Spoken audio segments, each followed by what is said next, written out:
పెళ్ళైనా పండగైనా వేడుక ఏదైనా పట్టుచీరల ప్రత్యేక వేదిక వారాహి సిల్క్స్. పెహల్గాం దాడి తర్వాత భారత్ ఎప్పుడెప్పుడా ఎదురు చూసిన ఆ క్షణం రానే వచ్చింది. పాకిస్తాన్ పైన ఒక ధీర వనితలు ఇద్దరు పాకిస్తాన్ పైన యుద్ధం ప్రకటించి మొత్తం 9 పాకిస్తాన్ ఉగ్ర స్థావరాలను సమూలంగా నాశనం చేసిరు. ఇప్పుడు ప్రస్తుతం ఇద్దరు మహిళలు ఎవరు, అసలు ఏంటి వారి అనేది బాగా హాట్ టాపిక్గా మారింది. మనతో కొంతమంది మహిళలు ఉన్నారు. ఈ యొక్క పాకిస్తాన్ పైన దాడి చేయడంలో ఇద్దరు ధీర వనితలు ఉన్నారని మహిళలందరూ కూడా హర్షం వ్యక్తం చేస్తున్న పరిస్థితి. ఒకసారి మనం మాట్లాడదాం. మనతో కొంతమంది మహిళలు ఉన్నారు. మేడం చెప్పండి, పాకిస్తాన్ చేస్తున్న కుయుక్తులను ఇద్దరు ధీర మహిళలు మీకు తెలుసు అనుకుంటా, వారి కుట్రలన్నింటినీ భగ్నం చేశారు. ఎలా చూస్తున్నారు మీరు ఒక మహిళగా? ముందుగా పెహల్గాం అటాక్ జరిగిన నాడు వాళ్ళు అన్నారండి మహిళలతోటి, వెళ్ళి మీ మోడీకి చెప్పండి అని. అంటే మహిళలని వాళ్ళు చాలా చిన్న చూపు చూశారు ఆ రోజున. కానీ ఆ మహిళలు కార్చిన కన్నీరు ఇవాళ అగ్నిగా మారింది. అగ్నిగా మారి ఇద్దరు ధీర వనితలు, మన సోఫియా ఖురేషీ గారు, అట్లనే వింగ్ కమాండర్ వ్యోమికా సింగ్ గారు ఈ ఆపరేషన్ని చేపట్టారు. చాలా గర్వంగా ఉందండి మహిళలుగా మాకు. యావత్ భారతదేశం చాలా గర్వపడుతుంది. వాళ్ళిద్దరూ ఇంత పెద్ద ఆపరేషన్ చేసి ఉగ్రవాదులను మట్టున పెట్టారు. ఇది జస్ట్ శాంపిల్ మాత్రమేనండి. ఇలాంటి దాడులు ఇంకా ఎన్నో చేస్తాము. ఉగ్రవాదం అనేది మొత్తం ప్రపంచ చరిత్రలో లేకుండా చేయాలనేది భారత్ యొక్క ఆకాంక్ష. ఫస్ట్ థింగ్ జై హింద్ అండి. పెహల్గాం అటాక్ ఇది ఏమి ఫస్ట్ టైం జరిగింది ఏం కాదు. ఇంతకుముందు కూడా టెర్రరిస్ట్ అటాక్ జరిగాయి. కానీ ప్రతిసారి హిందువుల మీద జరగడం అనేది ఫస్ట్ నుంచి స్టార్ట్ అయింది, కొత్తగా ఏం కాదు. కానీ సెక్యులరిజం హిందూ అని ఒకటి వచ్చింది చూడండి. మనమే కదా, మన వాళ్ళే కదా, చంపింది టెర్రరిస్ట్ కదా అన్న ఒక ఉద్దేశంతో వదిలేస్తూ వచ్చారు ఇప్పటి వరకు. అప్పుడు వరకు ఉన్న పార్టీస్ గురించి మాట్లాడదలుచుకోవట్లేదు. కానీ వాళ్ళు కొంచెం నెగ్లిజెన్స్ అనేది చూపించారు మన సైడ్ నుంచి. ఈసారి వచ్చింది Modi government, and I'm very proud to say I have voted for him, and as a Hindu I feel really proud. ఆయన ఒక ఎలాంటి ఇది తీసుకొచ్చాడంటే ఒక ధైర్యాన్ని నింపారు నాకు తెలిసినంత వరకు. అండ్ ఈ పెహల్గాం అటాక్కి వెళ్ళిన వాళ్ళు కూడా lady warriors, I really salute them. And ఇంకొకటి ఏంటంటే, హిందూ మీద జరిగిన దాడి ఇంకా జరగకూడదు. మన హిందుత్వాన్ని మనం కూడా కాపాడుకోవాలి. ఇది జరిగిన తర్వాత ఇప్పటికైనా కొంచెం బుద్ధి తెచ్చుకొని మన కల్చర్ని మనం ముందుకు తీసుకెళ్ళాలి. అండ్ మోదీ గవర్నమెంట్కి నేను ఇంకొకసారి థ్యాంక్స్ చెప్తున్నా. ఎవడైతే దరిద్రుడు చెప్పాడు కదా వెళ్ళి మోదీకి చెప్పుకోమని, వాడికే చెప్తున్నా, వెళ్ళే మోదీ నువ్వు పైన ఉంటావు నాకు తెలిసి చచ్చిపోయి. ఇప్పటికే మోదీకి చెప్పాము, మోదీ వచ్చి నిన్ను మట్టును పెట్టాడు. ఓకేనా? జై హింద్. మన్యం పుణ్యం తెలియని జంట, వాళ్ళు ఎన్నో కళలతోటి వాళ్ళు బయలుదేరినారు ఏదో సరదాగా గడుపుదామని.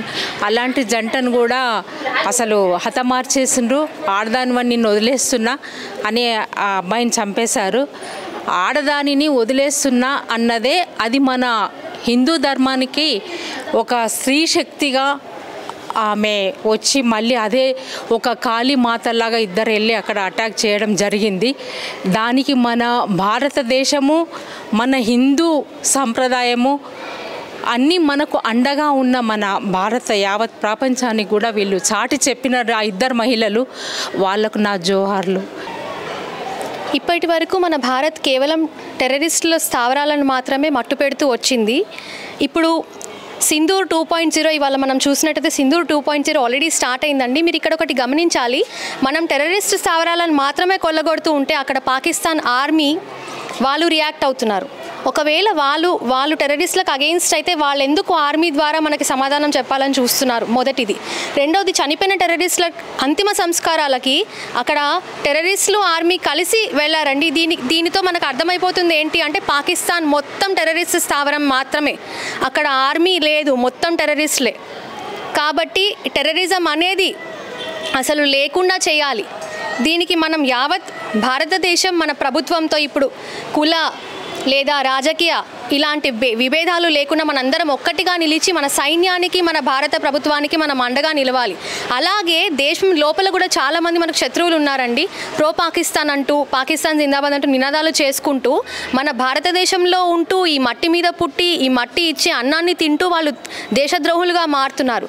కానీ ఇప్పుడు నేను ఒకటి గమనిస్తున్నది ఏంటంటే, ఇప్పటికైనా కశ్మీర్లో ఉన్న యువత గనక కళ్ళు తెరిచి చూస్తే పాకిస్తాన్ ఎట్లాంటి దుశ్చర్యలకు పాల్పడుతూ ఉంది, వాళ్ళను బ్రెయిన్ వాష్ చేసి వాళ్ళని టెర్రరిస్టులుగా ఎట్లా మారుస్తుంది, వాళ్ళకు ఎడ్యుకేషన్ అందకుండా ఎట్లా చేస్తుందని గమనించి వారు ఎడ్యుకేషన్ కనుక తీసుకొని వారు రియలైజ్ అయితే కనుక మళ్ళీ మనం మన కశ్మీర్ను చాలా అందమైన భరతమాత బొట్టుగా మనం ఎలా అయితే కొలుస్తామో అలా మనం మళ్ళీ చేజిక్కించుకోవచ్చు. అండ్ ఇది రైట్ టైం అండి, మనం పాకిస్తాన్ ఆక్యుపైడ్ కాశ్మీర్ని మన చేతిలోకి తీసుకోవడానికి.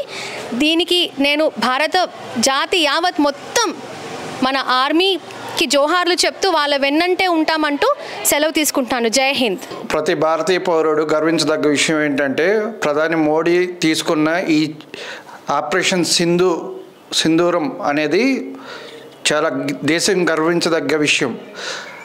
ప్రతి దేశం మనకి సపోర్ట్గా ఎందుకు ఉంది అంటే మనం చేసే పనిలో నిజాయితీ ఉంది కాబట్టి మనం ఏ ప్లాన్ లేకుండానే చేస్తే పాకిస్తాన్కి ఇంత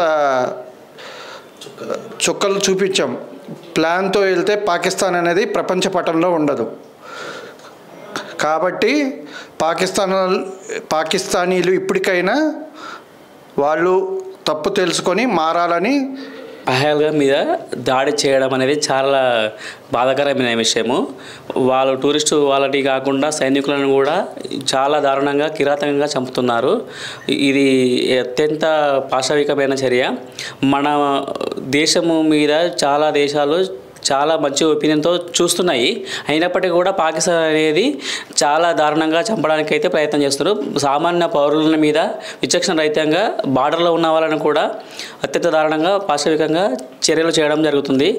ఈ విధమైన ఘటనలను ఖండించాలని కోరుకుంటున్నాను. ముఖ్యంగా ఏదైతే మన భారత పౌరులపైన కానీ సైనికుల మీదనే కానీ దాడి చేయడానికి మాత్రం ఉగ్రవాదులే కాకుండా పాకిస్తాన్ ఒక ప్రభుత్వం కూడా దానికి పాటుపడుతుంది. ఈ విధంగా చర్యలు చేయడం అనేది చాలా బాధాకరమైన విషయము. మత ప్రచారంతో భాగంగానే ఈ దాడులు అనేవి జరుగుతున్నాయి. సుమన్ టీవీలో మీ పర్సనల్ అండ్ బిజినెస్ ప్రమోషన్స్ కోసం కింది నెంబర్కి కాంటాక్ట్ చేయండి.